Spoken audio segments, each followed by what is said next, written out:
Welcome to Andhraprabha. నేను నాగేశ్వరి. విద్యాబుద్ధులు నేర్చుకొని ఉన్నత పౌరులుగా ఎదగాల్సిన కొంతమంది విద్యార్థులు అతి తెలివితేటలు ప్రదర్శిస్తున్నారు. పరీక్షలు వచ్చేంత వరకు పుస్తకాలు పట్టరు. ఎగ్జామ్లో క్వశ్చన్కు ఆన్సర్ రాయలేక ఫెయిల్ అవుతుంటారు. ఎవరైనా చూపించకపోతారా అన్న ధీమాలో కొందరుంటారు. చీటీలు పెట్టి కాపీ కొట్టి చీటింగ్ చేసేవాళ్ళు కొందరు. అంతేనా, పరీక్షల సమయంలో పేపర్ చివరిలో డబ్బులు పెట్టి సినిమా కథలు పాటలు రాసి టీచర్లను పరీక్ష పాస్ చేయండి అని వేడుకుంటున్న విద్యార్థులు కూడా చూసాం.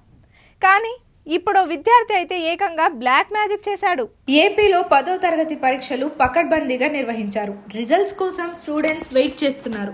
అయితే ఈ పేపర్లను మూల్యాంకనం చేస్తున్నారు టీచర్స్. అంతలో ఓ పేపర్ను కరెక్షన్ చేస్తుండగా వింత అనుభవం ఎదురైంది ఓ ఉపాధ్యాయుడికి. అందులో రాసిన మెసేజ్ చూసి ఒక్కసారిగా షాక్ అయ్యారు. తనకు మార్కులు వేయకపోతే మా తాతతో చెప్పి చేతబడి చేయిస్తా అంటూ పేపర్లో వార్నింగ్ ఇచ్చాడు స్టూడెంట్. బాపట్ల పురపాలక ఉన్నత పాఠశాలలో 10వ తరగతి పత్రాలు కరెక్షన్ చేస్తున్న ఓ టీచర్ ఎదుర్కొన్న వింత వార్నింగ్ ఇది. తెలుగు సబ్జెక్టుకు సంబంధించిన పరీక్షలో రామాయణ ప్రాశస్త్యం గురించి వివరించండి అన్న ప్రశ్న వచ్చింది. బహుశా ఈ ప్రశ్నకు ఆ విద్యార్థికి ఆన్సర్ తెలిసి ఉండకపోవచ్చు.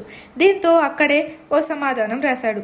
మార్కులు వేయకపోతే తాతతో చేతబడి చేయిస్తా అని రాశాడు. వెంటనే ఆ జవాబు పత్రాన్ని అక్కడే ఉన్న ఉన్నతాధికారులకు చూపించాడు. పోనీ అతడికి మార్కులు సరిగా రాలేదా అంటే ఈ సబ్జెక్టులో 70 మార్కులు వచ్చాయి.